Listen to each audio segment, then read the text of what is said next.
Shalom Bapak Ibu Saudara, berjumpa kembali di dalam mimbar kecil. Tuhan selalu menyertai kita sekalian.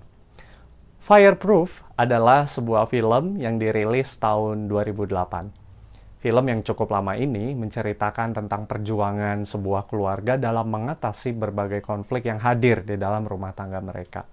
Ada satu quote atau kalimat inspiratif yang cukup baik di dalam film ini, yaitu fireproof doesn't mean the fire would ever come, but that when it comes, you will be able to withstand it. Tahan api bukan berarti bahwa api itu tidak akan datang. Namun, begitu api itu muncul, kamu akan mampu bertahan. Bapak Ibu, jika api kita ibaratkan dengan berbagai persoalan hidup kita, berbagai penderitaan, berbagai pergumulan, maka untuk bisa bertahan dari api tersebut, dari masalah tersebut, bukan berarti kita menghilangkan apinya. Sebaliknya, kita diminta menghadapinya. Bapak Ibu Saudara, mungkin kebanyakan dari kita berpikir begitu. Tuhan, kalau bisa hilangkanlah masalahku. Aku sudah tidak sanggup, ini terlalu berat buatku. Kita ingin masalahnya yang hilang. Padahal bisa jadi masalah-masalah ini, pergumulan-pergumulan ini membuat kita menjadi fireproof, tahan api. Kita semakin kuat, kita semakin dewasa, dan semakin mengandalkan Tuhan di dalam segalanya. Rasul Paulus pernah mencatat di dalam surat Roma 5 ayat 3-5 demikian. Dan bukan hanya itu saja, kita malah bermegah juga dalam kesengsaraan kita, karena kita tahu bahwa kesengsaraan itu menimbulkan ketekunan, dan ketekunan menimbulkan tahan uji, dan tahan uji menimbulkan pengharapan, dan pengharapan tidak mengecewakan, karena kasih Allah telah dicurahkan di dalam hati kita oleh Roh Kudus yang telah dikaruniakan kepada kita. Bapak Ibu Saudara, Rasul Paulus di sini menegaskan soal bermegah di dalam kesengsaraan.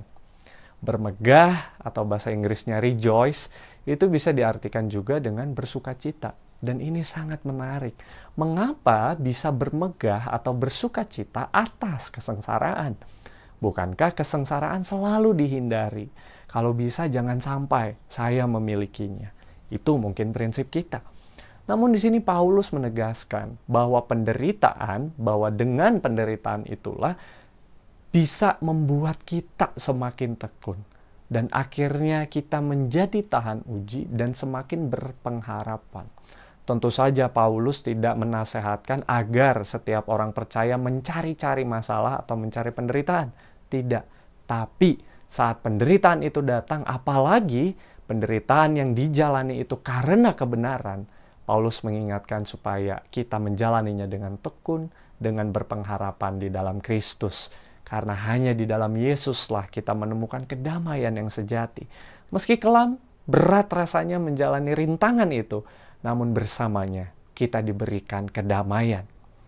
Bapak Ibu Saudara, jika hari ini kita bergumul, kita memiliki persoalan yang berat, mari kita datang kepada Yesus, memohon kekuatannya agar kita dapat menjalani hidup ini dengan baik, sekalipun penuh tantangan. Amin. Tuhan memberkati kita. Mari kita berdoa.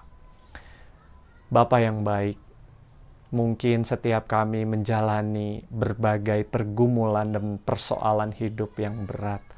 Kadang kami berpikir untuk menyerah.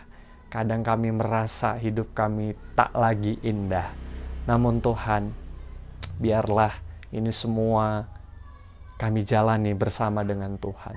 Karena di dalam Tuhanlah kami beroleh kedamaian.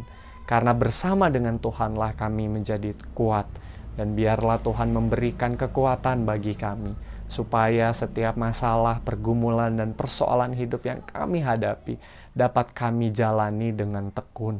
Kami melakukan apa yang terbaik yang bisa kami lakukan. Sambil kami terus berdoa dan berpengharapan kepada Tuhan. Menyerahkan segala sesuatunya ke dalam tangan pengasihan Tuhan. Terima kasih Tuhan, inilah doa kami, di dalam nama Yesus kami berdoa. Amin.